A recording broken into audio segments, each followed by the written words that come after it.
Hi there. So I want to start with a sentence that shows up It's in the three minds of a o'clock. lot of women at some point in their life, at different points in their life. And it usually sounds something like this: by now, I should have this figured out. And so if that thought has ever crossed your mind, you're not alone. So, in honor of International Women's Day, I hosted a free talk about the hidden pressure to have it all figured out. And with respect to all of the attendees' privacy, I'm sharing a recorded version without all of the interactions.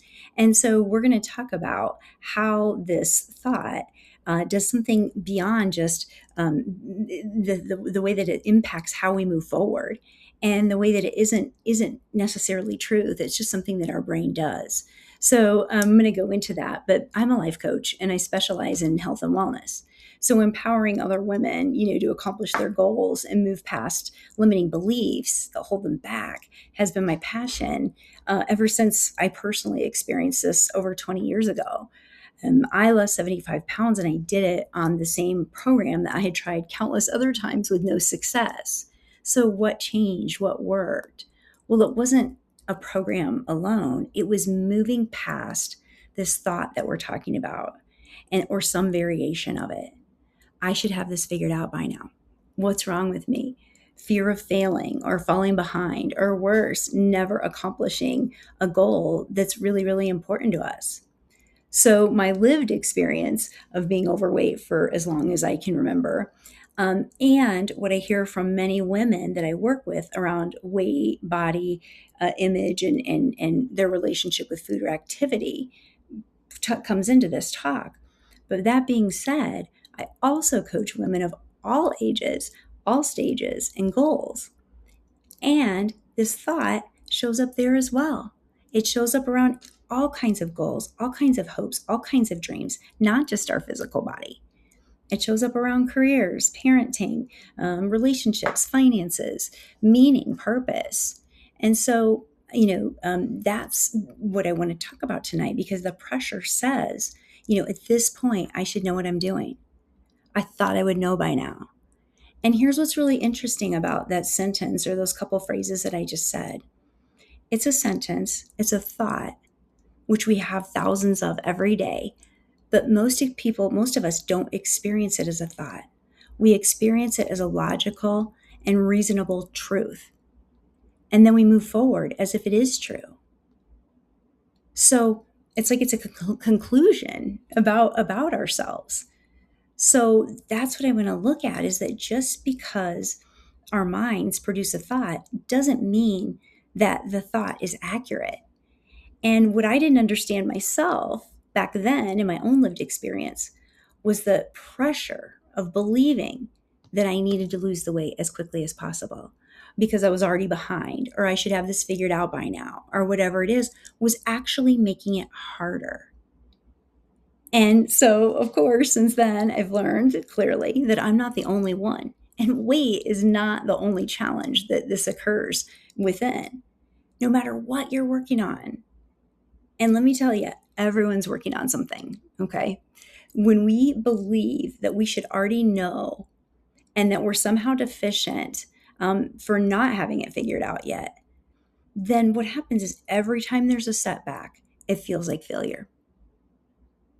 We interpret it as messing up rather than as feedback. Feedback that's really important, that we need to figure out what's working and what's not. And when all of this happens, our curiosity disappears. And our growth becomes stuck, that stuck feeling, if you've ever had that. So one of my biggest ahas is that this isn't just a personal thought, okay? It's a very human thought. So again, like I said, this talk is in the spirit of the Women's Day, International Women's Day 2026, and the theme of Give to Gain, which is built around the idea of shared strength, of mentorship. We all gain greater opportunity, equity, and progress when we share that.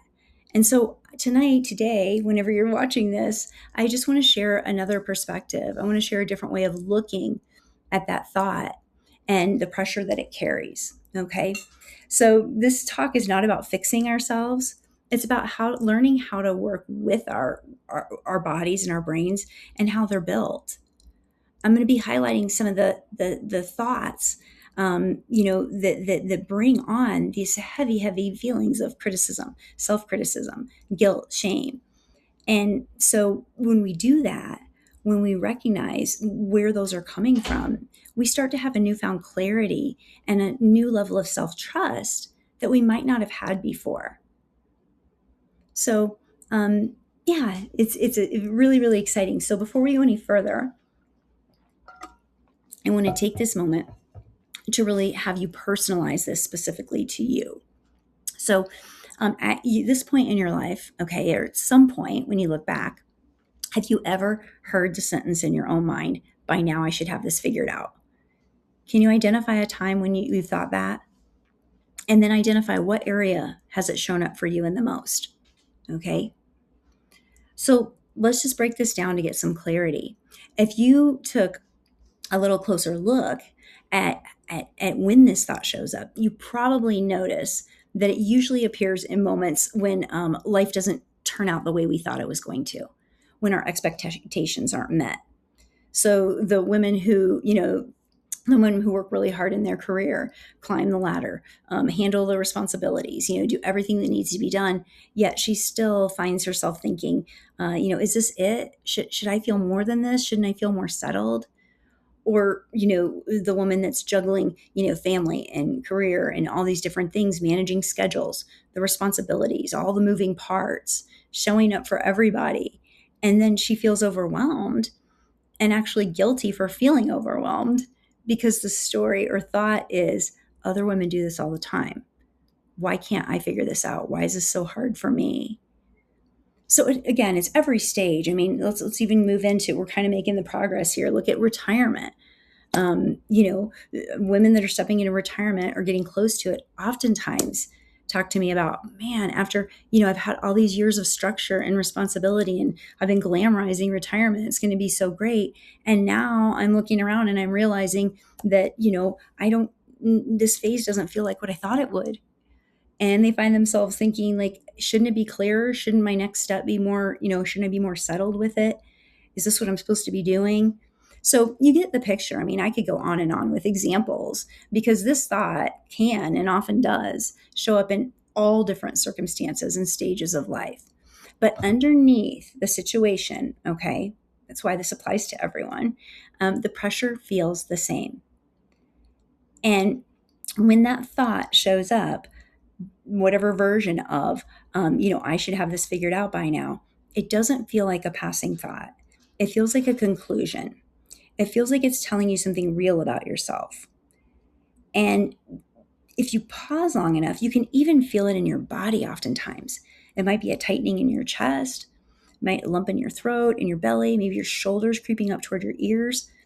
So the pressure feels like it's coming from something personal, something about you. But that's the hidden thing I'm revealing here is what you're feeling isn't proof that you're behind. What you're feeling is your brain reacting to a mismatch. And so let's talk about that a little bit. Psychology and neuroscience call it something way different. They suggest it's not necessarily about you. It's more about our brains looking for evidence of the fact that you're behind. So it suggests that your brain is reacting to this mismatch between what you expected was going to happen and then what really happened. So, and this thing has a name. It's called prediction error. So what actually happens, just walk you through it quickly, is, your brain is constantly making predictions. It's predicting what you're going to experience, how things will feel, what your life's going to look like. And then it compares those predictions to what's actually happening. And when there's a mismatch, a misalignment, it creates a prediction error signal. And in this case, the mismatch is between what you expected your life to look like now or here and what you're actually experiencing. And our brains are wired to resolve the mismatch quickly. So our brain scans, it sorts, it interprets, okay, using your past experiences, using your learned expectations, what you've learned from your culture, what you see around you. It uses signals from your own body, and it generates a fast, efficient explanation to make sense of that signal. Not necessarily an accurate one, but an efficient one. So commonly it comes up with, I should have this figured out by now. But what we need to recognize is that thought isn't the signal, it's our brain's explanation of the signal. It's really important to understand that your brain is actually, what it's actually designed to do. So I won't go on and on, but Lisa Feldman Barrett is a leading neuroscientist. And her research shows that our brains are constantly predicting and constructing our experiences. They're not just reacting to what comes up.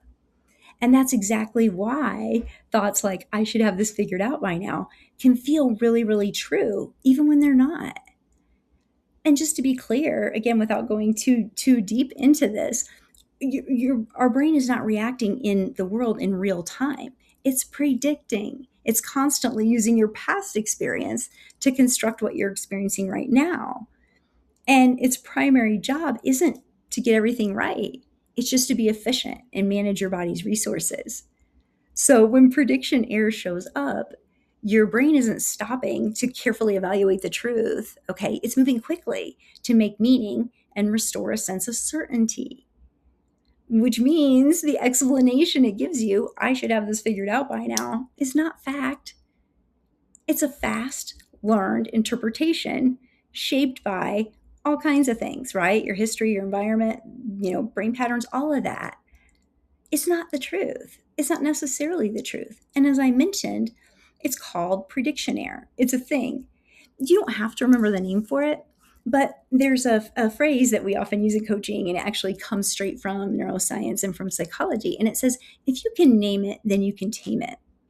So sometimes giving language to something that we're experiencing changes the way we experience it. Just doing that, just being able to identify, name it. So, one thing to take away from what I'm saying is that prediction error simply means your brain expected one thing and the reality delivered something else. That's it. That's it. So, let me give you an example of it. So, let's say that it's been a really long day. And all day I've been thinking about this ice cream that's been waiting for me in the freezer. I'm expecting it. I'm looking forward to it. My body's even kind of preparing for it. Maybe my mouth's watering. And I go into the kitchen and I open the freezer and there's no ice cream. So that right there, okay, that's the prediction error. I expected something and the reality didn't match it. And at the moment the mismatch happens, okay, my brain goes into trying to resolve it. What happened? And almost immediately, I land on the answer, Darren ate the ice cream. Darren's my husband, by the way. Okay. So now, very quickly, okay, I have a whole story in my head. Darren ate the ice cream. He didn't put on the list, okay, because I always say put on the list if you eat it, okay, and there's no ice cream. And because my brain has resolved the mismatch, problem solved, right? Mystery solved, it feels certain. So what do? I send a text. Okay, he's traveling for work, and I send a text and it says something like this. Seriously? You ate all the ice cream and you didn't put it on the list again? And Darren responds back a little while later. I didn't eat the ice cream, Tara. Don't you remember? You finished the ice cream a couple days ago. Now, please tell me that I'm not the only one who has done something like that. Anybody else watching this, a moment where your brain felt completely certain and the heat of the moment, and you shoot the text off and you wish you wouldn't have. It wasn't even, what you said wasn't even exactly accurate. That's what I'm talking about. You realize later that your brain had the wrong story. And what's happening in moments like that is actually very predictable. The missing ice cream wasn't the problem. That was the prediction error. The story about Darren was my brain trying to explain it. And that's exactly what's happening with the thought, I should have this figured out by now. The problem isn't that you failed or fallen behind. That's the story. The prediction error is the mismatch between how you expected your life, your body, your career, the season of your life, whatever it is, to feel by now, and what you're actually experiencing. So, just like with the ice cream, your brain moves quickly to explain the gap, pulling from past experience, expectations, all of that. And then the conclusion feels really true. That I should have this figured out by now. But again, what we want to remember is that's not a fact. It's your brain's fast attempt at making this mismatch, making sense of it. So um, it really feels like the truth, but it's not. And so once you start to feel like it's the truth, your brain doesn't even just leave it there. It begins to notice and highlight things to support this story. So it actually starts looking for evidence that the explanation must be true. And before you realize it, your attention begins organizing itself around the thought, which is why it can feel really, really convincing. And I just want to share two of the little tricks that your brain does to do this. And they're tricks that I think you might recognize, but you just didn't have a name for it. So have you ever, maybe you're going to buy a car. Have you ever been going to buy a car and you're researching it and you find out that Toyota has a new model out and you've never seen it before and you really like it. And next thing you know, you start seeing Toyotas all over the place. Has that ever happened to you? They're all over. Now you're like, I never saw it before. And now that model is brand new, but yet I'm seeing it everywhere. Nothing about the world actually changed, but suddenly you're noticing it everywhere. Psychologists, neuroscientists have a name for this. It's called frequency illusion. Your brain didn't suddenly create more of the thing in the world. Your brain simply started noticing it. So once something becomes important in your mind, your attention begins scanning the world for it. I had a really perfect example of this happen recently when Cole and Annie were having my first grandbaby. So Cole's my son. And so I was becoming a grandma. And the strangest thing happened. It seemed like everywhere I went, I was talking to other people who were also waiting on a grandbaby. Like everybody that I talked to, it seemed like was going to be a grandma or going to be a grandpa, just like me. It felt like, apparently like nobody in Arizona, all of Southern Arizona at least, had ever, become a grandparent until I did. And the same thing happened with pregnant women. I was meeting them everywhere and I was excited for them and I was asking them, about their due dates and just seemed so exciting. And, as I tell this story, I realized that I became very similar to the Progressive car insurance, the commercials about don't be your parents, because I wanted to talk to them. I was excited about my grandbaby, so I wanted to talk about theirs. So it's funny. That's what we call, again, that looking for that, looking for that match. It's where our attention goes. It's frequency illusion. And what's also funny is that my granddaughter Nova is 9 months old now, and as I was thinking about this, I haven't talked to a pregnant person for a long time. Like, then did they stop? Did people stop having babies? No, when she was born. No, my brain just stopped scanning for that. So what changed wasn't the world. What changed was my attention. And I had this new category that matters to me. And my brain started noticing it everywhere. So why am I telling you this? Because something very similar happens with our thoughts about ourselves. Once we have that thought, I should have this figured out by now, our brains start scanning for examples to confirm that. Noticing people. We notice people who have, feel confident about their paths forward. We notice people who seem settled in their lives. We notice people who have accomplished the goals that's really important to you. And before long, if we don't know any better, it can actually feel like the entire world is confirming the story that we're behind, or that we don't, that that we need to have it figured out and we don't. But what we're actually seeing is something a lot more predictable than that. We're seeing, again, how our attention works. Our brain is filtering all of this information every second, and it's too much for our brains to notice all at once. So our attention acts like a spotlight. and it shines on certain information. And as it does that, everything else fades. So that is, the whole, that, I don't know if you've ever heard the saying, what you think about is what you bring about. And there's actually a lot of meaning to that. Because again, when that thought becomes important, our brain will scan for how to organize around it, starts gathering evidence. And there's something else that shapes, in addition to illusion frequency, there's also something else that begins to shape what you see. Our attention and our brain doesn't just look for evidence. There's actually, in humans, there's actually a natural tendency to zoom in on what might be wrong. So psychologists call this negativity bias. It's the brain's tendency to give more weight to what's not working than to what is. And this matters because it doesn't just influence what you notice, it influences what feels true to you. So, have you ever had a day where you actually got a lot done?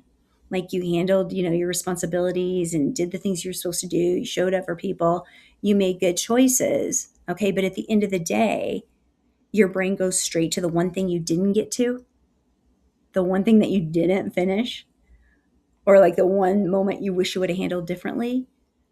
And when that happens, all of a sudden, right, it feels bigger than all the other things you did do combined. So maybe it's happened when you've been in a conversation with someone. You've had a nice conversation with somebody, and afterward, okay, instead of thinking that the conversation went well, your brain latches on to one thing that you said that might have felt a little off or maybe could have been misunderstood. And it just hooks onto that. It sticks there. And it lets that moment define the whole conversation. And you start getting worried about what you said. That's negativity bias. Both of those examples are showing that when our brain is focusing, okay, it's focusing specifically on what's negative. It's a filtered version, okay? It's not that the rest of the day didn't go well or that the whole conversation was off. It's that your brain zoomed in on this one piece and treated it like the whole story. So your brain selects that detail that felt like a potential problem, and it gave it more weight than everything else. And it used that one little thing, okay, to represent the entire experience. So, negativity bias, I mean, this is really, really key to understand about ourselves. From a survival standpoint, it makes total sense, doesn't it? Right? Throughout history, noticing, recognizing, problems quickly helps us to stay safe. So the brain developed this habit of scanning for what might be wrong. But here's, bringing it back to today and what we're talking about. So this thought comes up that I should have it figured out by now. And your brain isn't just noticing the evidence, it starts prioritizing anything that feels like a problem. And you begin to think about what hasn't worked yet, what still feels uncertain, what hasn't unfolded the way you expected. And you're noticing everybody else that seems like they have it all put together. Okay. Meanwhile, all the things that are working, all the growth and progress that you have had, all of the things that are really happening, that are wonderful, they're faded into the background. And it's not because they're not real. It's simply because your brain is wired to give more weight to what might be wrong. So when that happens, all right, and it happens all the time, it doesn't just stick, it actually feels more true. And we start to believe that story. So if we're really honest, this is also when some of that comparison starts to come in. Then we consciously start looking around at other people, comparing. But the thing with that, comparison is the thief of joy. So any comparing that we're doing consciously that we can notice, you really want to watch and recognize that, we're comparing our inside, what's happening, our uncertainties, our fears, our things that we're worried about. We're comparing that to somebody's external version, to their highlight reel, to what they're choosing to show and bring forward in the world. So, that all of these things come together, and you can see how it feels like proof. But what we're actually seeing isn't that. It's something really different. We're seeing how the result of what our brain does, how it directs our attention, and that this really leads to the insight that no matter how convincing it feels, just because you think a thought, it doesn't make it true. So when we can start to recognize this, when we can start to notice that understand this is how our brain processes, and we can start to see it in action, we can pick it out when it's happening, okay? That means that we can begin to relate to the thought differently. It's just a thought till we let it turn into a belief.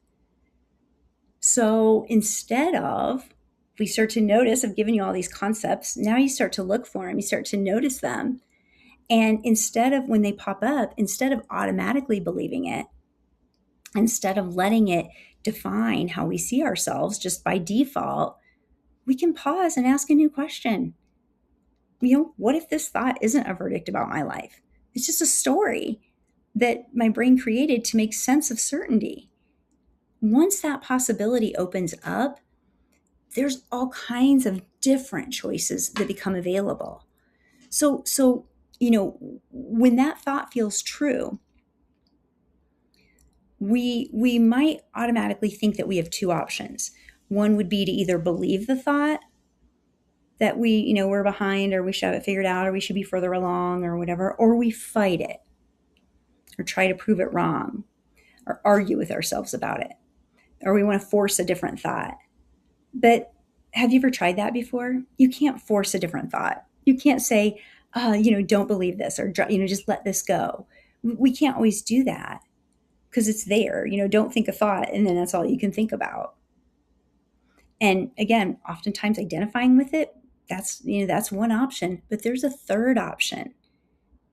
And the third option is that we step back and we simply notice what the mind is doing. So the next time the thought appears, okay, we pause, we recognize it. There it is again. Here it is. I can hear the brain's doing what it does. This isn't necessarily a fact. This is a thought. It's not a verdict. Okay. This is my brain trying to explain, make sense of uncertainty. So please don't take my word for this. I'm going to highly encourage you to try this for yourself. Try the next time, okay, you notice a thought showing up like this, and it probably will, right? Hold space for a moment, notice it, name it if you can, name it whatever you want to name it. I gave you a couple terms that might be helpful, and just watch what happens. It's really incredible how just naming it and sitting with it and seeing it for what it is, how much power is taken away from it. Now, I want to clarify something, because I know, all of us, fixers and doers, this is not doing nothing. Option 3 is not do nothing. Okay. It's not about giving up.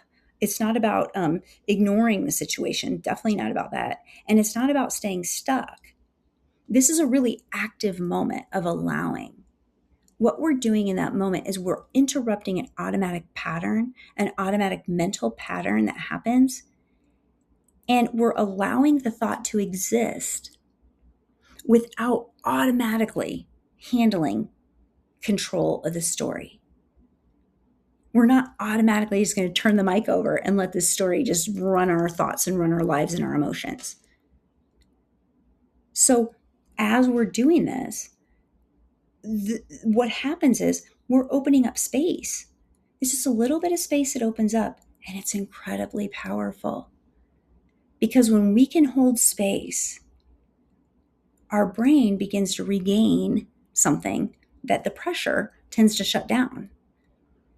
Our brain starts to regain flexibility, the ability to look at a situation from just more than one angle, to see possibilities that may not have been there before, different pathways, the ability to respond thoughtfully, right? Respond instead of react. Because instead of asking the question, when things feel uncertain, instead of asking the question, what's wrong with me? Okay, we begin asking a different kind of question. We begin asking things like, what is this moment here to teach me? Is there another way to understand what's happening? What's the next step from here? What's the next step that makes the most sense for me from right here? Notice how those questions feel different. They feel different. Why can't I have this figured out? Accusatory, shuts it down. Is there another way to see this? Opens things up. What's one step I can take forward? What's the next step? So again, we're not assuming failure. We're inviting exploration. And those kind of questions are how they change how our brain processes information. When our mind is tied up in judgment, self-criticism, guilt, all of those things, it weighs it down. When we can move into curiosity instead of judgment, things change. Curiosity is one of the most powerful states our brain can enter because curiosity opens the door to learning. Our brain tries to figure it out. What's another way that I can move forward? What's something that I'm not seeing here? What's another story that might actually be happening? What might be the benefit of what I'm going through right now? Creativity opens up, new ideas. Like I said, solutions that weren't visible before start to come to us. So it's two totally different outcomes from the same thought. In that first state that we're talking about being in, like I said, it's very, we feel escalation, we feel urgency, we feel like this. Think about my ice cream example. Do you think if I would have waited and not fired off the text and said, why'd you eat all ice cream? Okay, and not put it on the list. Do you think if I would have waited till maybe the next morning, say he was traveling, that then when it happened, do you think that maybe by then I would have reacted differently? I would have sent a different text? Or do you think maybe I wouldn't have even sent a text? I might have actually remembered that I ate the ice cream. So again, when that brain opens up, when we give some space, hold that space, the energy that was tied up in the rumination, in the self-criticism, in the judgment, in the shame, whatever the heavy thoughts are that you carry, okay, the heaviness of trying to prove something about ourselves, that energy becomes available again. It becomes available for the new ideas. It becomes available for us to choose how we want to use it, how we want to take our next step forward. And this is where the whole idea of discovering joy in the journey becomes more than just a nice phase. So, discovering joy in the journey is the name of my YouTube channel, and it's the name of my digital community. And it's not about pretending that everything's easy or just something catchy on a card. Okay. It doesn't mean lowering your standards. And it definitely does not mean giving up what's important to you. What discovering joy in the journey means is that we understand our mind well enough to stop accidentally turning uncertainty into self-judgment. Enjoying the process, the journey is the reward. Being able to say, wait a minute. No, I'm not at this milestone or this point. That's a fact. But where do I want to go from here? What might be the benefit in this? What's the next step forward? How can I look at this differently? What else is there? You're wise women. Look back on history of your life. Weren't there times when things did not work the way you thought they were going to? And in the end, when you look back now, you can see why.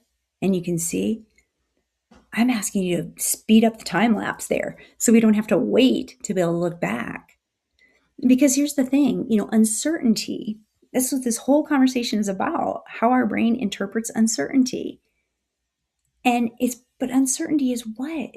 What are other names for uncertainty? Endless possibility? Uncertainty is part of growth.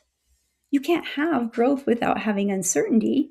Think about any area of your life, anything where you've learned something really meaningful, becoming a parent, getting into a relationship, your career, anything, your health journey. You started something new and different. And so every single one of those, experiences included moments that you didn't know what you were doing yet. That wasn't failure. That's progress. We're building on that. So when the mind, interprets uncertainty as evidence that we're behind or not good enough, that pressure can feel so real and so overwhelming. And it actually drains our energy, our physical energy, something called our body budget. It takes a lot of energy to berate ourselves and hold ourselves to the standard and run this rumination. But when we see the process more clearly, the pressure can start to loosen. And when the pressure loosens, okay, that's again where that energy comes available. And we move forward, not perfectly, okay, and not with everything figured out, like, oh, voila, but we move forward with curiosity over judgment. It wins every time. It's a different path, it's a different mind state that you're putting yourself in. Resilience, the willingness to keep learning and to actually seek out what there is to learn in this experience rather than just shutting it down and calling it a failure. So, this is something that you can begin practicing immediately. How many of us like instant gratification? Our society really values that. And you can do that right now. When you've got a thought that's coming up, okay, that appears, it says something like, I should have this figured out by now. Don't fight it. All right. Don't have to like it. Don't try and prove it wrong. Don't convince yourself you should think something different. Simply hold space. Pause, name the thought, ask a new question. What's the next step that makes the most sense from here? Because, life rarely unfolds perfectly in predictable timelines. And, the growth is happening all the time. Learning is happening constantly. And so when we stop fighting the process of becoming, of elevating our lives, which is what we're doing, we begin to see something that we may not have noticed before. We see that possibility. We feel hope. And when all of that returns, hope and possibility, something else comes back. It's that energy and that momentum. And so what I'd really love for you to remember from this video is the sentence, that I should have this all figured out is just that. It's a sentence. It's not a life sentence. It's a thought. It's a thought. And, this, hopefully now you've got some tools, you've got some terms, some concepts to be able to understand and recognize. My brain produces explanations when life doesn't match up what it was expected. That's all it's doing. It's just trying to make sense of uncertainty. And, the powerful part about that is that just because your brain thinks a thought, you don't have to believe it. You have choice. You have the option to do something different. You have the option to hold that space like we talked about. And instead of turning that moment into one of self-criticism, you turn it into one of curiosity. Okay, what's my next step from here? That's how real, lasting, sustainable momentum and change work.